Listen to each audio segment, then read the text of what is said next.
De la parole de Dieu, je vous invite tous, soyez nombreux à cette prédication avec ce thème « Jésus est la solution à tous les problèmes ». Jésus est la solution à tous nos problèmes. C'est ça le sujet que je vais essayer de prêcher ces jours. Il y a 2 semaines, je prêchais encore sur la résurrection de votre destinée.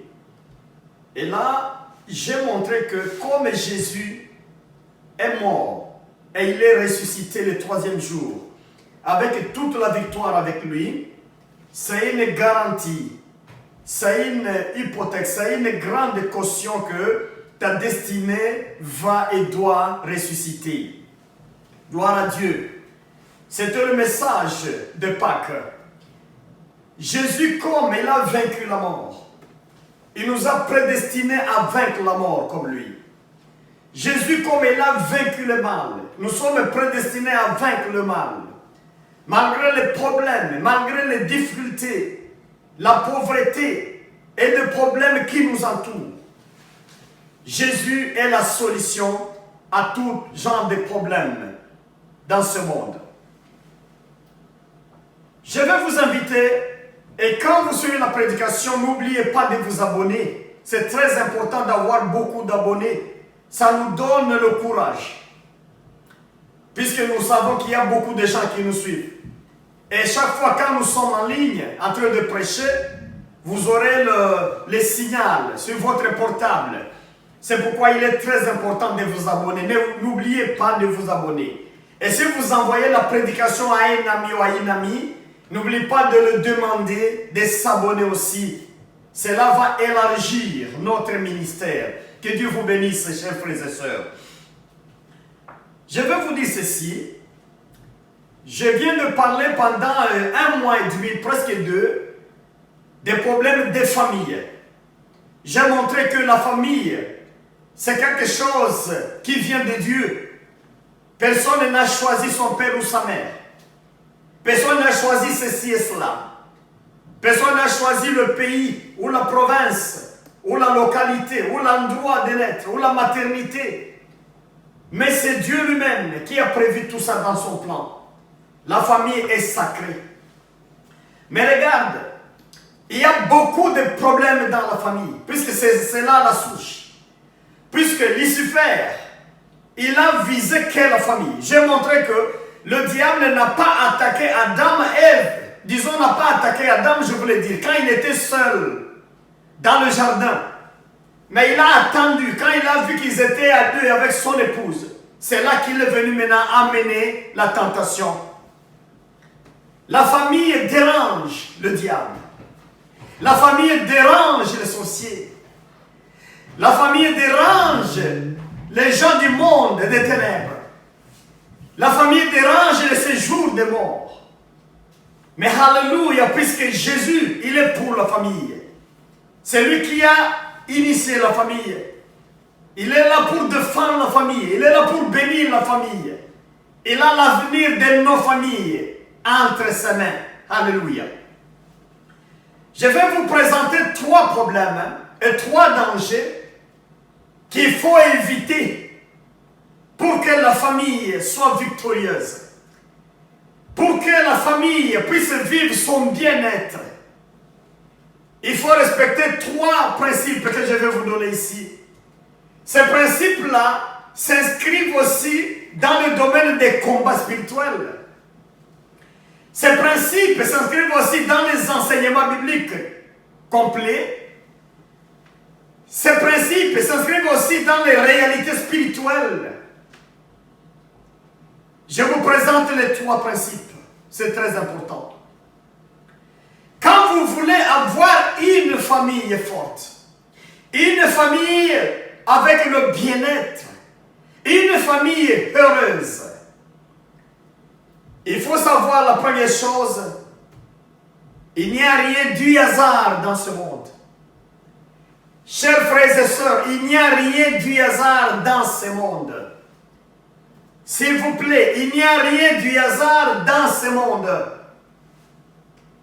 Chaque action, chaque acte événement, il y a une force derrière ça.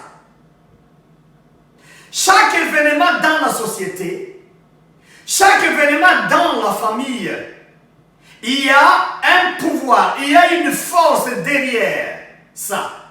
Il n'y a rien du hasard, rien du hasard. Même le fait de glisser, de tomber par terre, il y a une force qui est derrière ça. Le fait de manquer le client un jour, il y a une puissance et une force derrière ça. Si vous faites le business.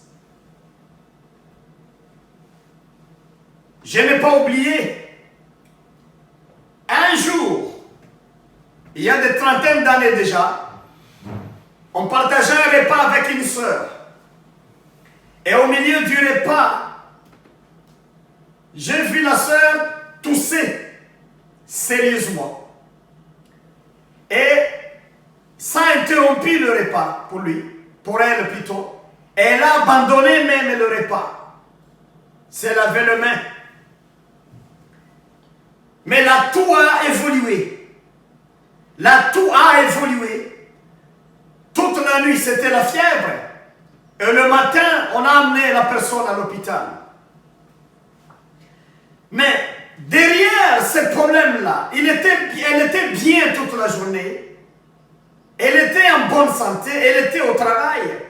Elle revenait du travail avec la joie de partager avec la famille. Mais d'un coup, en plongeant la nourriture dans la bouche, 2-3 fois, une toux a attaqué. Derrière ça, il y avait quoi? La sœur avait avalé des démons. Donc, il était attaqué par les forces occultes. Et ces forces se cachaient dans la nourriture. Quand il a avalé les démons. Ce n'était pas la nourriture, c'était les démons, des maladies. Et les démons ont directement explosé pour créer des maladies et l'amener à l'hôpital. Heureusement que la sœur n'était pas décédée. Elle est encore en vie. Mais c'est juste un exemple qu'il n'y a pas de hasard.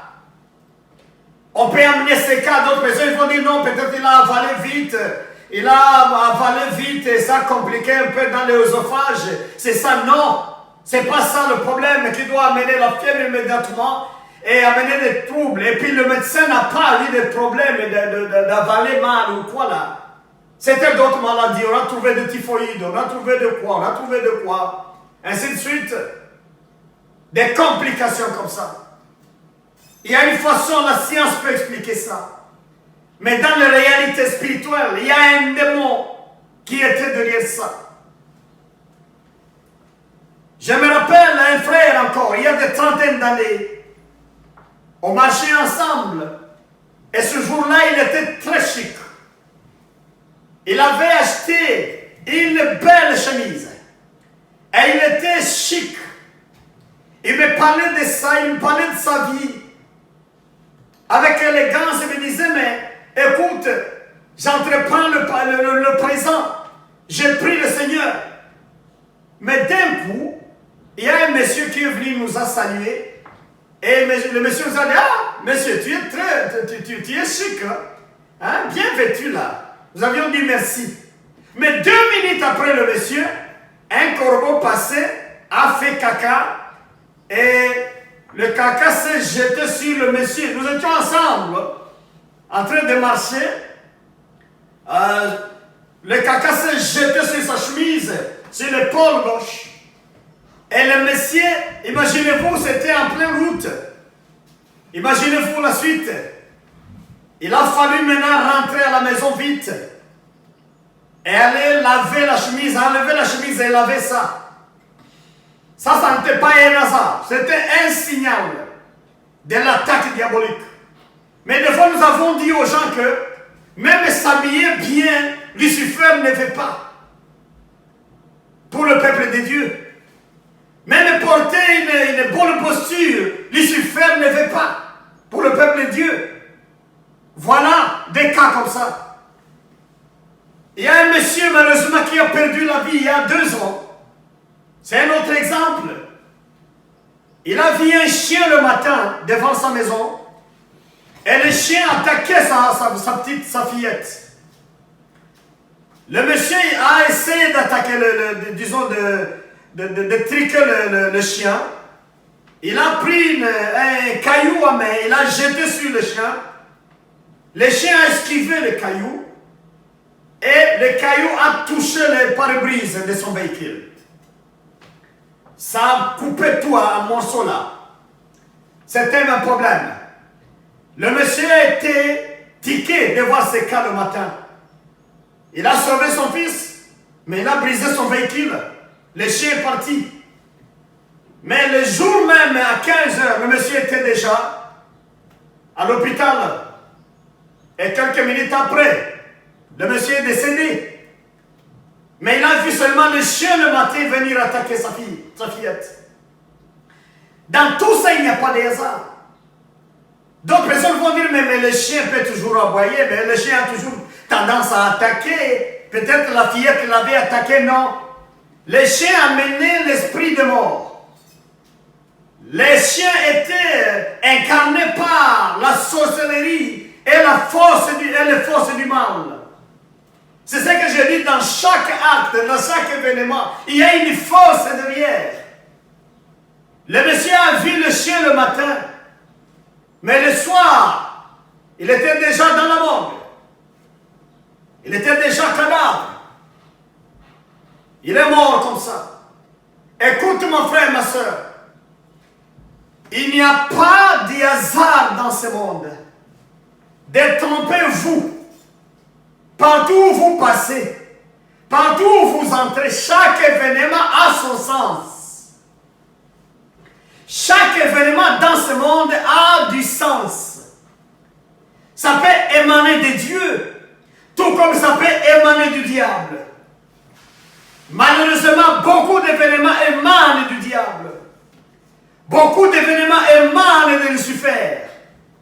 Beaucoup d'événements émanent des sorciers et des rosicruciens, des francs-maçons. Beaucoup d'événements émanent des satanistes, des féticheurs. Et peu d'événements émanent de Dieu.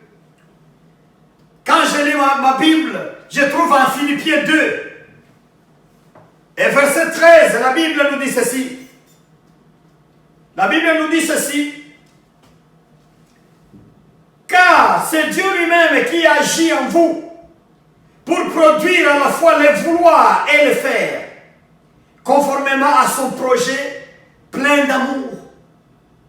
C'est Dieu lui-même qui agit. Alléluia. C'est Dieu lui-même qui agit en vous pour produire à la fois le vouloir et le faire, conformément à son projet plein d'amour pour vous. Nous trouvons un peu de paradoxe. D'un côté, c'est Dieu qui agit. C'est lui qui provoque le vouloir et le faire en vous. C'est-à-dire les événements, les actions. Tout ce que vous faites là, ça vient de Dieu. Si vous êtes enfant de Dieu, de ce côté-là, ça se comprend.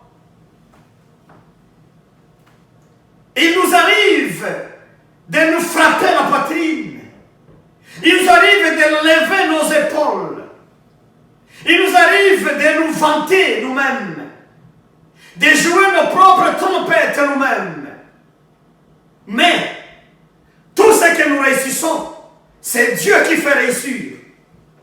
Tout ce que nous gagnons, c'est Dieu qui fait gagner, c'est Dieu qui donne. Puisque le vouloir et le faire, c'est Dieu qui donne selon le projet, selon sa volonté dans notre vie. Gloire à Dieu. Nous n'avons pas à nous élever. Nous n'avons pas à nous surestimer. Puisque tout vient de Dieu. Alléluia. Nous devons être humbles dans tout ce que Dieu fait, comme le vouloir et le faire qu'il produit en nous. Mais de l'autre côté, maintenant, du paradoxe, il y a aussi Lucifer, comme j'ai déjà expliqué, qui crée les événements, qui crée les tremblements de terre, qui crée les érosions, qui crée les pandémies, qui crée les épidémies, qui crée les accidents pour tuer les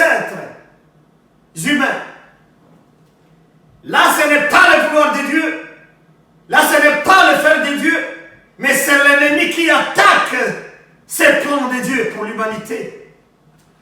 C'est pourquoi nous devons être vigilants. Il n'y a rien du hasard. Dans votre famille, chez votre mari, chez vous-même, chez votre épouse, chez vous-même, chez les enfants, chez vos parents. Il faut observer chaque événement, chaque acte et chaque événement qui se produit. Prenez le temps de méditer là-dessus, puisqu'il n'y a pas de hasard. Les jeux de hasard n'existent pas. Il y a une programmation quelque part.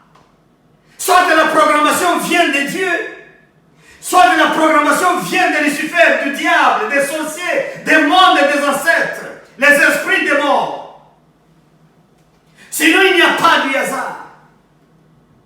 Une famille malheureuse considère que tout est hasard. Je vais dire, ma grande soeur s'est mariée et dans une année, elle a divorcé. Je prends ça comme étant un hasard. Mon grand frère ou mon petit frère s'est marié et dans une année, il a divorcé. Je prends ça comme un hasard. Mon petit frère est maladif tout le jour. Une maladie là, qui ne guérit pas. Je prends ça comme un hasard. Jamais. Un accident se peinte à l'horizon dans la famille. Je prends ça comme un hasard. Des problèmes comme ça. Mon frère n'a pas d'enfant, 10 ans, 20 ans, malgré l'effort. Malgré le fait d'être marié, d'avoir une femme. Je prends ça comme un hasard.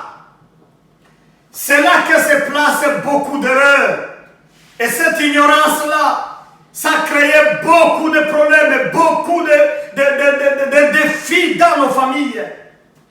Et Dieu lui-même se demande, mais pourquoi l'homme n'est pas si intelligent pour essayer de discerner le problème qui l'entoure. Je me rappelle le prophète Théosée. Il est dit bien au chapitre 4, versets 1 à 4. Mon peuple périt par manque de connaissances. Mon frère, ma soeur, partout où vous êtes, là où vous me suivez, je vais vous supplier de grâce. Ne passez pas l'événement sans le contrôler. Il faut voir à quel âge vous mourrez habituellement. Il faut voir de quelle maladie vous mourrez habituellement. De quelle voie vous quittez ce monde habituellement. Il faut voir le niveau de matériel, la vie matérielle. Il faut examiner, voir en quoi, combien, à quel niveau vous arrivez. Est-ce que vous êtes des chômeurs? Est-ce que vous êtes des travailleurs? Est-ce que vous avez des problèmes dans la société de ce genre ou de l'autre genre? Quels sont les maux? Quels sont les problèmes? Quels sont les virus de famille, les problèmes de famille? Sinon, là, je vais vous dire qu'il n'y a pas de hasard. Il est malheureux celui qui pense au hasard dans ce monde. Le diable aime la distraction comme ça. Les sorciers aiment la distraction comme ça. Les mauvais esprits aiment la distraction. Ils aiment opérer dans le secret. Ils opèrent, mais vous ne vous rendez pas compte.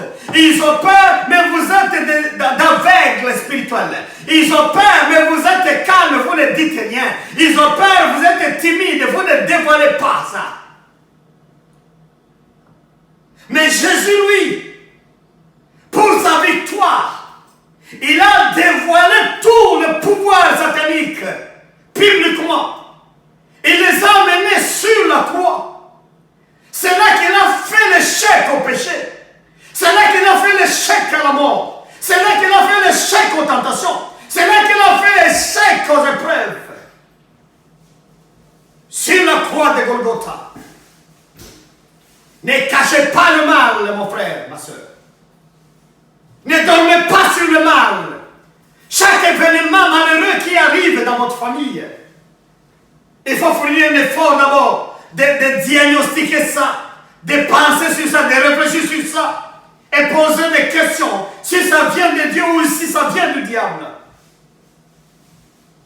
Il faut se poser des questions. L'origine, il n'y a pas de hasard. Et moi je vous vous dis, ça ne vient que de ces deux directions. Ça vient de Dieu ou ça vient de Lucifer. Il y a des gens qui me disent, mais ça peut venir aussi de l'homme. Oui, mais l'homme est utilisé par soit Dieu, soit Lucifer. C'est pourquoi nous parlons ici, nous disons, c'est Dieu qui éveille le vouloir et le faire dans la personne. Donc tous ces problèmes-là, ça vient soit de Dieu, soit de Lucifer. Mais chez Dieu, il n'y a pas de problème. Je vais bien préciser ça. Il n'y a rien du hasard dans ce monde. Gloire à Dieu. Il n'y a rien du hasard. Il n'y a rien du hasard. Il n'y a rien du hasard dans ce monde. Chaque chose est programmée. Chaque chose est préparée. Même les mauvaises nouvelles que vous recevez pendant la journée, il n'y a rien de hasard. La mort elle-même n'est pas un hasard. C'est quelque chose qui est programmé, soit par Dieu, soit par le monde des ténèbres. Il n'y a rien de hasard. Il faut contrôler tout ça dans le monde spirituel. Et c'est possible. Gloire à Dieu. Je vais toucher le second problème pour que votre famille soit en bien-être. Il faut toujours contrôler l'hérédité morale et l'hérédité spirituelle. Est-ce qu'il y a d'hérédité morale et spirituelle? Je vais bien, oui. Il y en a. La médecine a évolué aujourd'hui. Chaque spécialiste que vous contactez à l'hôpital, il commence par vous poser des questions. Quelle est votre destinée des maladies? Est-ce que votre père était diabétique? Est-ce que votre mère était diabétique? Est-ce que votre grand-père était diabétique? C'est comme ça que les médecins soignent aujourd'hui. Mais il y a 40 ans, ça n'était pas comme ça. Les médecins soignaient seulement. Mais aujourd'hui, maintenant, ils se basent plus sur l'hérédité biologique. Les médecins cherchent à comprendre quelle est la maladie des familles. Évidemment, biologiquement, il y a l'hérédité. Personne ne peut douter de ça. Mais moralement aussi, il y a l'hérédité. Il y a quelqu'un qui rit comme riait son père. Il y a quelqu'un qui rit comme riait sa mère. Il y a quelqu'un qui rit comme riait son grand-père. Il y a quelqu'un qui rit comme riait sa grand-mère. Ça, c'est l'hérédité. Mais je vous informe encore qu'il y a aussi l'hérédité spirituelle. Là où les malheurs qu'ils avaient, les anciens, les ancêtres, dans le spirituel, le même malheur s'abattent sur leurs enfants dans le spirituel. Et c'est là que nombreux sont distraits dans ce monde. C'est là que l'Église est distraite. C'est là que beaucoup de chrétiens et chrétiennes sont distraits dans ce monde. Ils n'analysent pas leur destinée spirituelle. Il faut analyser la destinée, disons l'hérédité spirituelle. Puisqu'il y a toujours des problèmes comme ça. Mais ça vient des parents. Je vais vous donner un cas. Je connais une famille. Un monsieur, il est membre de cette famille-là.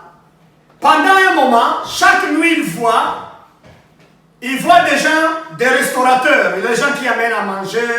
Il voit un son gelé, toujours sur la table avec des gens, il mange. Il mange avec les gens, il mange la viande. Il vient n'importe quel repas, là, il mange, il partage avec des gens. Et il voit des familiers, des gens de famille, des gens de famille, des gens de famille. Il voit ça.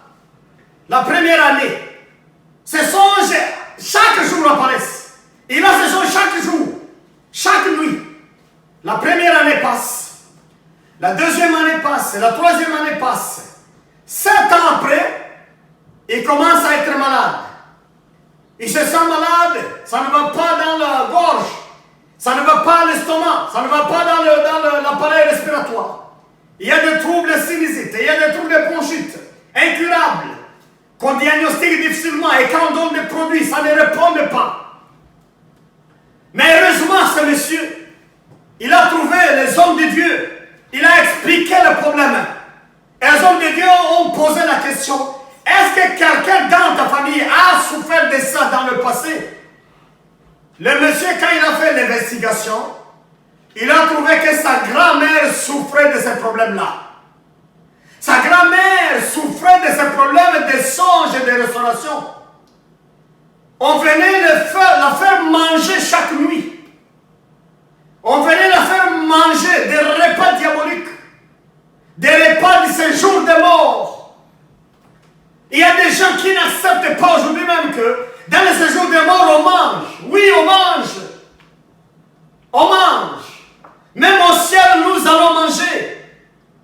Les fruits de l'arbre, c'est le vrai manger, nous allons manger. Ce n'est pas juste des proverbes, mais on va manger. Dans le séjour des morts, on mange. Mais c'est là qu'ils viennent des forces, qu'ils viennent donner, restaurer le vivant. Ils donnent à manger aux vivants. Mais c'est lui qui reçoit la nourriture des démons. C'est lui qui consomme la nourriture des démons. Sa vie doit diminuer. Sa vie doit être perturbée. Sa chance naturelle doit disparaître. Sa destinée doit être corrompue. Il doit rater le travail. Il doit être chassé, répudié. Si c'est un couple, il ira jusqu'au divorce. Puisque la nourriture là, c'est la malédiction, la nourriture du diable. Le monsieur Resma, il a trouvé ça. Il a trouvé que ça vient de sa grand-mère. Donc, leurs ancêtres, au séjour des morts, ils ont inventé cette technique-là, de venir les nourrir, de donner la nourriture des démons. Ils mangeaient ça dans l'âme. Le monsieur disait que, des fois, il mangeait ça, il se réveille, il sent même l'odeur de ce qu'il a mangé, dans le rêve. Des fois, on le faisait manger des poisons. Il se réveille, il sent que c'est l'acide qu'il a avalé. L'acide, vraiment. Mais quand vous amenez ça dans d'autres spécialistes, dans d'autres spécialités, ils vont vous dire non, peut-être vous êtes affamé, c'est pourquoi vous avez des songes comme ça. Peut-être que vous n'avez pas mangé pendant cette période. Peut-être que vous étiez en jeûne. Peut-être que vous étiez... Non, ce n'est pas ça le cas. Je vais vous dire bien, mes frères et sœurs, il n'y a pas de hasard. Le Messie a contrôlé cette hérédité. Il a commencé à mener les attaques au séjour des morts, à attaquer ces démons-là nourriciers, ces démons restaurateurs. Il les a attaqués fortement. Ce n'est pas quelque chose qui a disparu vite.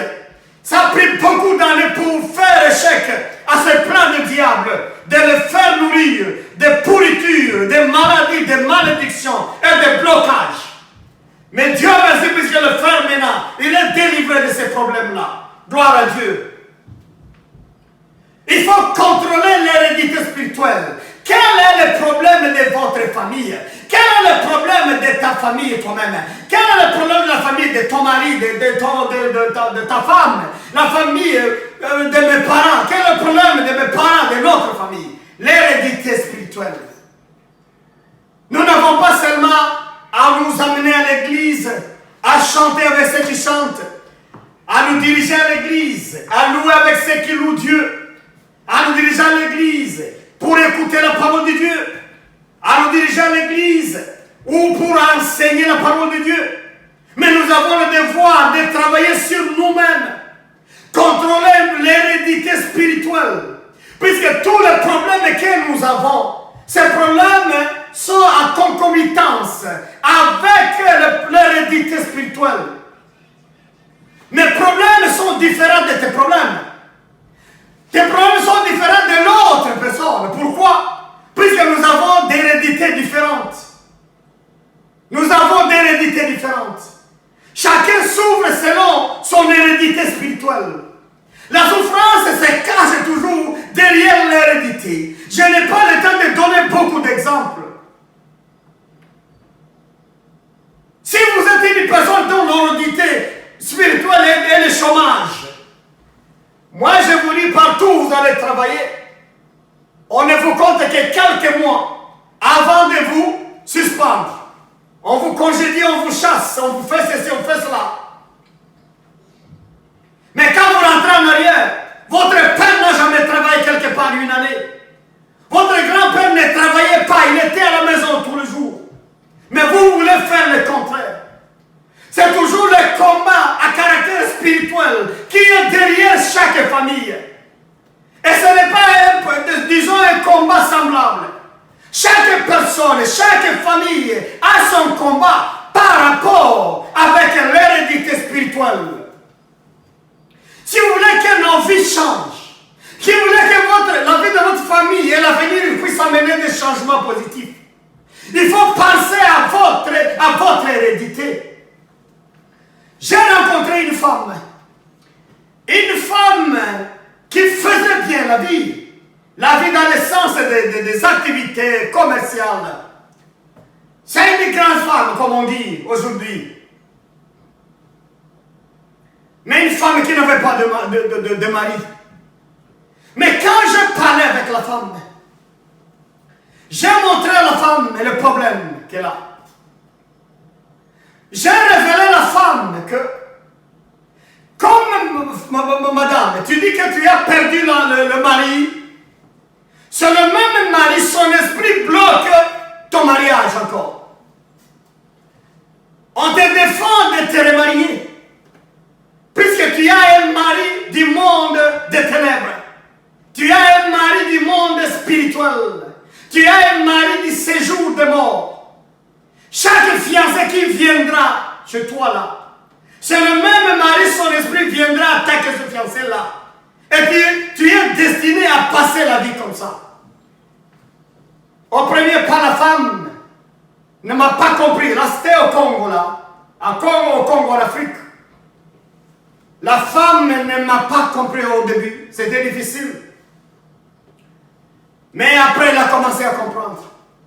Je l'ai amenée à réfléchir sur sa famille. C'est là qu'elle va trouver maintenant que ses grands-parents n'avaient pas de mariage de longue période. Le mariage pouvait aller à 2 ans, 3 ans. Soit l'un meurt, soit le divorce. Et celui qui restait dans ces conditions ne se mariait pas jusqu'à la vieillesse, jusqu'à la mort. J'ai dit voilà, il y a un pouvoir derrière vous. Il y a une force spirituelle derrière votre état, madame. Prenez la chose au sérieux, luttez spirituellement. Ciblez l'ennemi. Mais ailleurs, non. Quelqu'un peut divorcer, se remarier. Ailleurs, non. Personne peut être veuf ou veuve et demain il se remarie sans difficulté. Ça dépend de l'hérédité spirituelle. Chère Église de Dieu dans ce monde, Église de Jésus, chers frères et sœurs, écoute la parole de Dieu. Nous avons beaucoup de problèmes. Nous allons à l'église, nous n'avons pas de solution à ces problèmes. Je vous annonce que Jésus est la solution à ce genre de problèmes. Il y a beaucoup de problèmes que nous traversons et que nous vivons et que nous acceptons, mais ce n'est pas nos problèmes. Il fallait refuser ces problèmes-là, puisque Dieu ne nous a pas prédestinés à ce genre de problèmes. Ça vient de ce monde, ça vient de Lucifer. Moi, je vous dis bien, les gens qui ont réfléchi sur l'hérédité spirituelle sont des gens qui ont vaincu les problèmes dans lesquels le diable les jeté. Ils ont coupé les liens avec les prisons. Ils ont coupé les chaînes. Ils sont libres. Ils sentent la joie et la paix de Dieu dans ce monde. Tout simplement puisqu'ils ont réussi à déchaîner leur vie et à libérer leur vie de la captivité. Que Dieu soit loué. Alléluia. Ne néglige pas la destinée spirituelle de votre famille. Travaillez là-dessus. Je veux bien, troisième histoire, chose là, à ne pas négliger. C'est juste vous rappeler qu'il y a 2 destinées pour chacun de nous. Il y a la destinée divine et il y a aussi la destinée satanique, la destinée diabolique. Aucun homme n'échappe à cette règle-là. Qu'on soit riche, qu'on soit diplômé, qu'on soit pauvre, qu'on soit en Occident ou en Afrique, en Asie, en Océanie, qu'on soit où dans le monde, personne n'échappe à cette règle-là. Il y a 2 destinées. La destinée divine pour ta vie et la destinée diabolique. Je vais vous dire, beaucoup de gens dans ce monde, ils ont été avalés et englobés par la destinée satanique.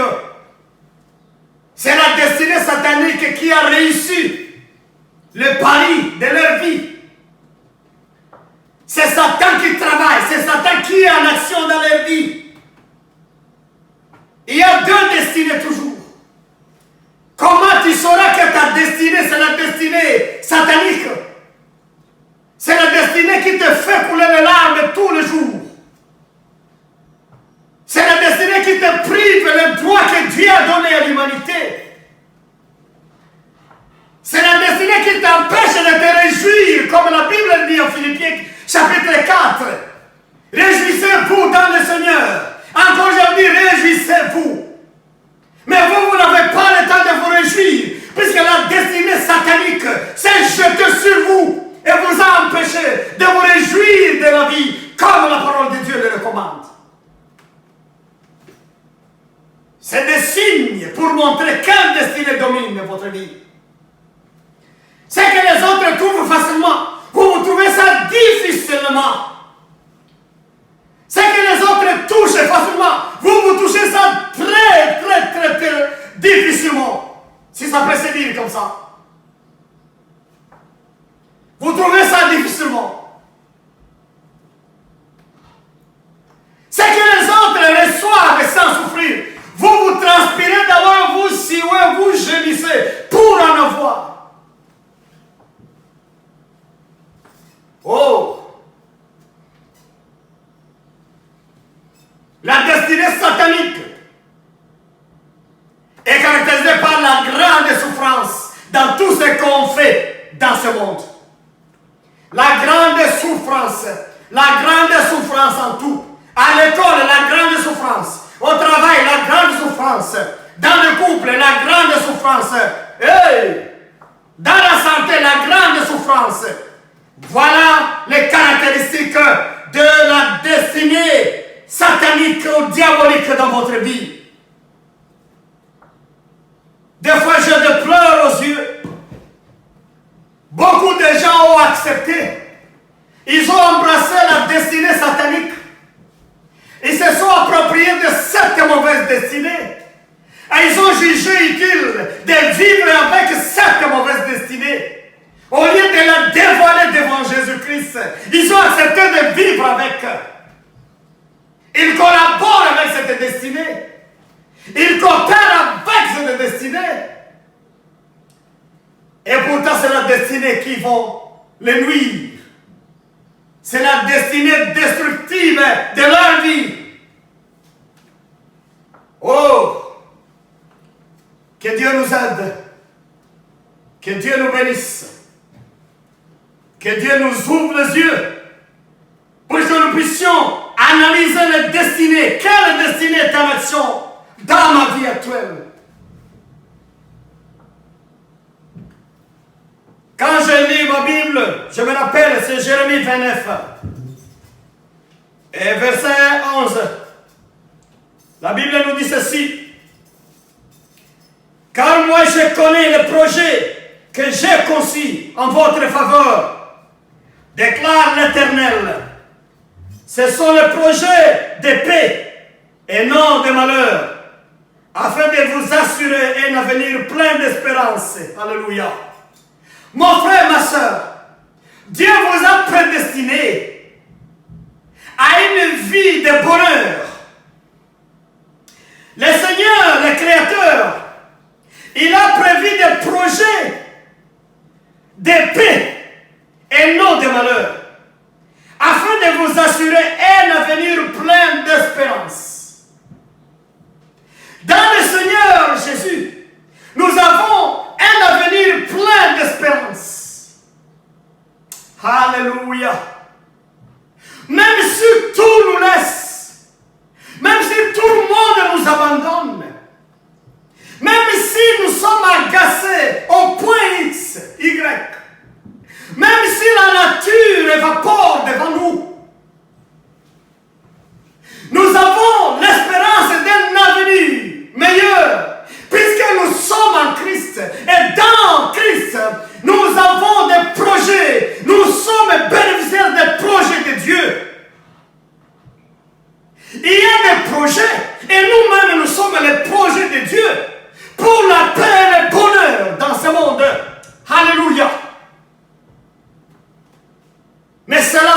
arrive rarement, surtout dans ce monde aujourd'hui, où les gens ont fui Dieu. Les gens ont abandonné Dieu. Les gens sont fatigués avec Dieu. Ils ont échoué de chercher Dieu. Et maintenant, ils ont manqué Dieu. Maintenant, ils se fatiguent. Ils se tournent vers le diable. Et le diable ne peut pas donner du bien. Puisque la destinée diabolique, c'est la souffrance. La destinée de Dieu, c'est ce que nous lisons en Jérémie 29, chapitre 11. C'est des projets de paix. Alléluia.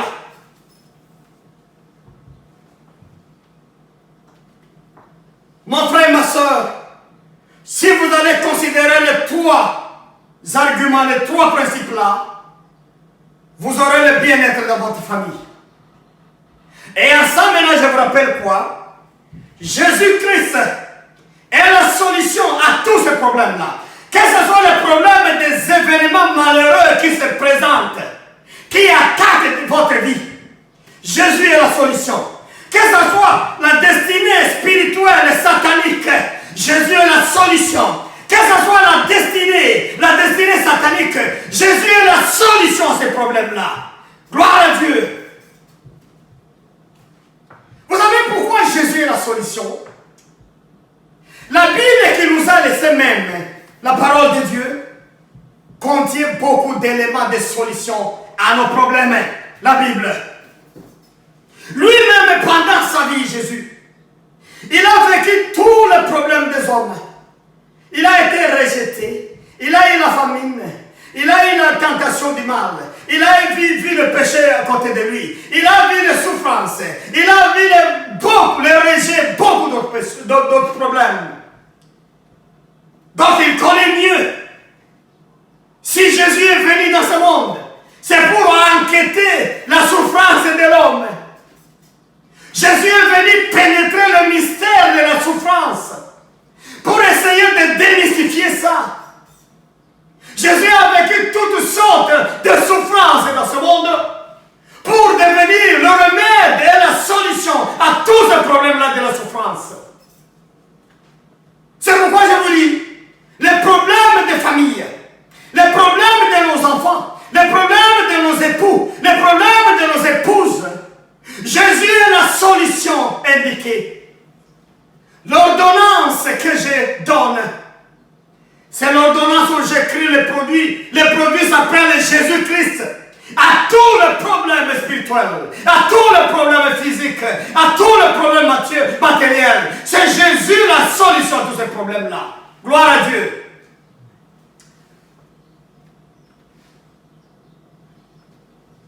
Écoutez, Jésus n'a pas peur du combat avec le diable. Il n'a pas peur. Non. Alléluia. Jésus n'a pas peur de la guerre. Il n'a pas peur du combat. C'est un guerrier si entraîné. C'est Jésus-Christ. Il y a eu la guerre dans le ciel avant que le monde ne soit comme il est aujourd'hui. Il y a eu la guerre dans le ciel. Lucifer s'est révolté avec ses anges dans le ciel. À côté de Dieu, il s'est révolté là. Ils ont organisé la bataille. Et ils ont réussi à battre certains anges déjà. Mais la Bible va nous le dire. En Apocalypse 12, chapitre 7. Comment l'ange Michael s'est mis debout et comment il a arrêté en un bout, en un clin d'œil, comment il a battu le diable, comment il a battu ses anges. Et la Bible va dire, il les a vaincus par le sang de l'agneau. Le sang de l'agneau, c'est le sang de Jésus-Christ. C'est Jésus-Christ lui-même. Donc la solution est là déjà. Nous avons un sang guerrier. Le sang de Jésus, c'est le sang d'un guerrier. Lui-même, c'est un grand guerrier. Jésus ne sera jamais intimidé par les problèmes. Il ne sera jamais intimidé par le combat.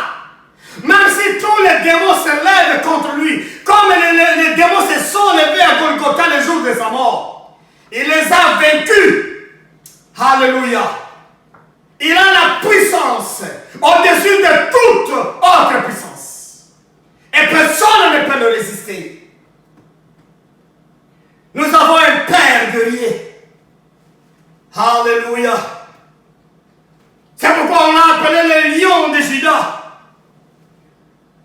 lion dans la forêt, c'est l'espèce héroïque. C'est le roi de la forêt parmi les bêtes, c'est ce qu'on dit là. Et le lion, quand il attaque, il est sûr de sa force. Mais maintenant en Israël, on a appelé Jésus le lion de Juda. Un lion qui n'a pas peur des combats. Un lion sûr de lui-même.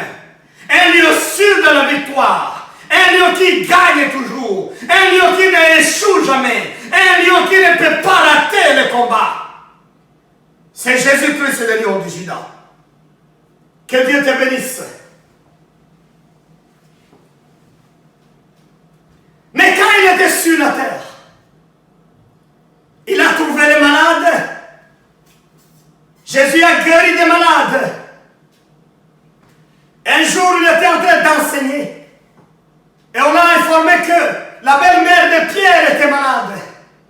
Regardez ça en Matthieu 8, chapitre 8, verset 14 à 17. Vous verrez comment Jésus est allé et comment il a guéri la belle-mère. Et la fièvre qui était au sommet pour tuer la femme a disparu. Il a guéri toute son démon. Il a guéri le cancer, Jésus. Il a guéri la lèpre. Il a guéri la tuberculose. Il a guéri toute autre sorte, toute espèce de maladie. Quand il était sur la terre, il est la solution à la maladie, mon frère, ma soeur. Je ne sais pas quelle maladie a résisté, ça fait 2, 3, 4, 5 ans. Vous souffrez avec la même maladie, il n'y a pas de solution chez le médecin. Je vous dis qu'il y a un médecin par excellence. C'est Jésus-Christ. Ça dépendra de la manière dont vous priez. Mais je sais qu'il est la solution à toutes les maladies. Jésus est capable de guérir. Et il est en train de guérir les gens même aujourd'hui. Mais les gens qui l'appartiennent, les gens qui savent le chercher, il guérit les malades. Il n'y a pas une maladie qui va résister devant Jésus-Christ, le grand médecin. Alléluia. Il y a des gens qui ont souffert pendant une longue période et qui sont découragés. Et là, je vois l'infirme de 38 ans à côté de la piscine de Bethsaïda. 38 ans de maladie, ne vous en faites pas. On n'a pas bougé, on n'a pas marché pendant 38 ans. Découragé. La famille l'a abandonné. La famille est fatiguée du monsieur.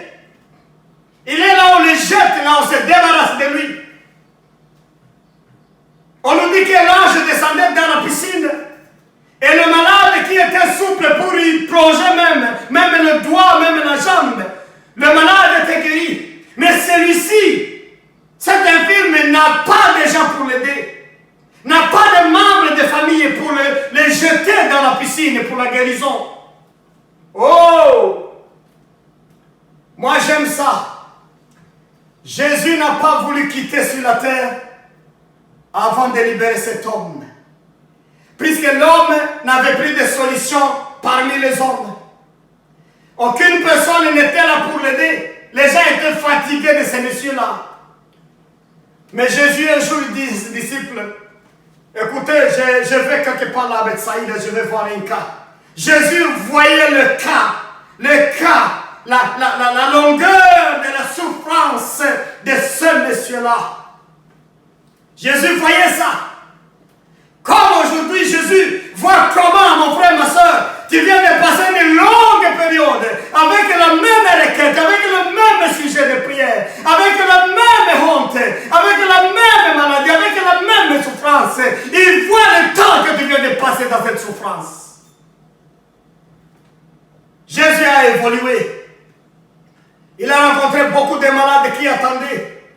Mais Jésus s'est dirigé juste devant cet homme. Il a posé la question, monsieur, que veux-tu que je fasse pour toi? Tu veux guérir? Il dit, oui, mais j'ai manqué les gens pour m'aider. Jésus dit, voilà, lève-toi maintenant, prends tes histoires. Alléluia. Il y a un jour pour toi, mon frère.